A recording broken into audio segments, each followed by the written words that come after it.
Thank you for being here. When I was 45, I believed the hardest battles were behind me. But no, the toughest battles are those where there's no obvious enemy and no clear victory.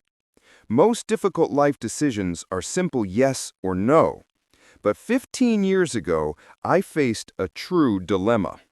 I had to choose between a massive career breakthrough that would save my company and a friendship that had lasted 40 years. Since then, I've been a successful man. But that decision is like a shadow that follows me. My friend was Michael. We met in kindergarten, building sandcastles. We grew up, co-founded our engineering firm, Vantage Solutions. He was my children's godfather, and I was his. Michael was more than a partner. He was my emotional anchor. When I doubted, he'd say, "Vic, remember, we built this from nothing. We'll get through anything." He was the heart, but not the engine of the company. In 2008, when the world collapsed, the heart proved too slow. The board of directors had no doubts. Creditors demanded immediate, radical changes. We had 200 employees, 200 families whose mortgages depended on us, and the condition was crystal clear. Richter, to stay afloat, we must get rid of the ballast. Michael is a great guy, but his methods are obsolete. We give you full control and the CEO post, but you must sign his termination. In that moment, I realized a successful businessman must be ready for cold sacrifice. I had to choose: protect Michael and sink the firm, or betray Michael and save 200 people. I chose the latter. Deep down, I felt like Judas. I knew I was signing not just a firing order, but the death warrant for our friendship. And it is this moment, this moral turning point, that I want to explore with you today. Where is the real line between loyalty and necessity? I remember that meeting like it was yesterday. The sun was setting over Manhattan, but the boardroom was cold. The CFO, Mr. Ross, said dryly, "Michael rejected 3 merger offers that could have saved us because they lacked soul. We can't play these games anymore, Victor. The market won't wait. If you want to be captain," Ross said, "the other partner has to be overboard." I tried to argue. Michael brought us our first major client. He deserves a chance. But Ross just shook his head. The chance is over, Victor. This is surgery, not therapy. I sat there gripping my pen, feeling torn apart. My wife was expecting our 3rd child, and we had just bought a new house. This wasn't just about the 200 employees. It was about my own economic security and my family. If I had said no to the board, I wouldn't have saved Michael. I would have simply joined him in the unemployment line a month later. This wasn't friendship versus career. It was friendship versus survival. I asked for an hour to think. I rushed outside, trying to call Michael to at least warn him, but he wasn't picking up. He was on vacation with his family, completely confident I would handle things. Then it hit me. He had already given me his full share of trust. I couldn't breach that by warning him behind the board's back. But I had to save the firm. I returned, looked at Ross, and said, "Give me the papers, but I want him to receive the most generous severance package in company history. This shouldn't look like punishment." Ross just nodded, his face completely impassive. And then came the most bitter thought. Michael always said, "All we need in business is honesty and transparency." But I had just made a deal that was dishonest and completely non-transparent to the man I had promised that to. I signed the termination. Next step, looking my friend in the eyes. I called him in the next day, saying we needed to discuss the new vision. I asked him to stay after everyone left. The office was empty. The silence was crushing. I couldn't start with an apology or an explanation. I just laid a thick envelope in front of him. He took it, expecting a year-end bonus, and smilingly asked, "What's the secret document, Vic? A 10-year strategy?" I shook my head and whispered, "Mike, it's a farewell letter." The smile drained from his face. He read the header, then flipped the page, saw the signature, my signature. His face went gray. He didn't scream. That would have been easier.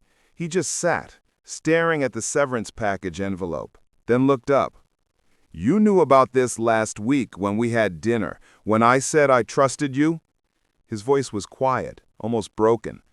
I replied, "Mike, it's not personal. We had to restructure. The board demanded it." He cut me off, placing the envelope back on the table as if it were poison. "You think this is about money, Vic? This isn't restructuring. This is betrayal. You sacrificed me to Ross to get his job. If you had come to me as a friend and said, 'Mike, we have one shot and it requires you to step down,' I would have signed it myself. I would have left for you." That was the sheer horror of his words. I wasn't honest because I thought he wouldn't understand. He stood up, grabbed his briefcase, and without looking at me, he spoke the words that still echo in my head. "Victor, the firm is yours. You got what you wanted. But you just sold more than your stake in the company. You sold your honor." He walked out. He never came back for the envelope. I had to mail it. The firm survived. I became the king. But my throne was built on the ruins of our friendship. I became the CEO. I executed my job with surgical precision. We restructured, cut costs, and pulled the firm out of the nosedive. The accounts were full, and employees kept their jobs and received bonuses. From a business standpoint, I was a hero. But in my personal life, I became an exile. I started avoiding company parties, feeling the old colleague stares. Everyone knew Michael was removed not for incompetence, but for compliance. And they knew who signed the order. The biggest cost of success was the glass wall I built around myself.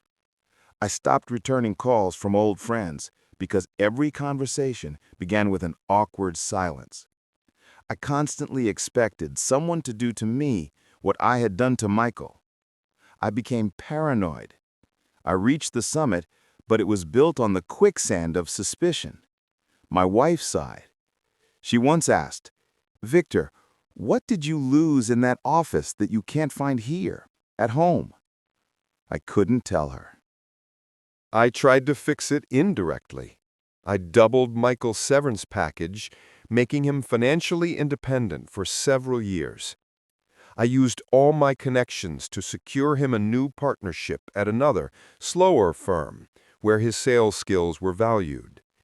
He accepted the help because he was pragmatic, but his face always wore a mask of polite detachment. I called him twice a year, just to check in. He was always cold, always saying, "Thank you for your concern, Victor. Business is business."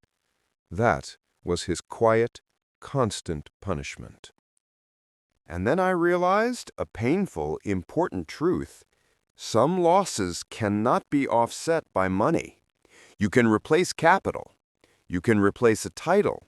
But you cannot replace trust and the feeling that you did the right thing when no one was watching. I violated a law more important than any legal contract, the law of mutual integrity. This fact deprived me of the most valuable thing a man over 50 can have, inner peace. 15 years have passed. I sold the company at 58 and retired. I have everything: villas, a yacht, a loving family. Everything but peace about that night. In my mind, two voices are still arguing. The first, the voice of business, says, You saved 200 families from collapse.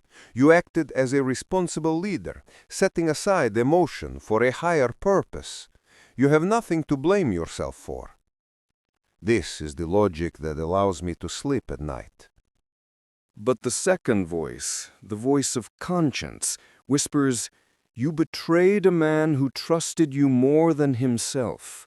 You chose money, power, and your own comfort over loyalty and honor to a friend." This voice gives me no rest. It makes me wonder if there were other ways. Could I have stood up to the board, risking everything? Perhaps honesty with Michael from the start would have yielded a different outcome. What would you have done? What is the highest form of loyalty when faced with financial catastrophe? Loyalty to one friend who has been with you since childhood? Or loyalty to the business and 200 employees who depend on your position?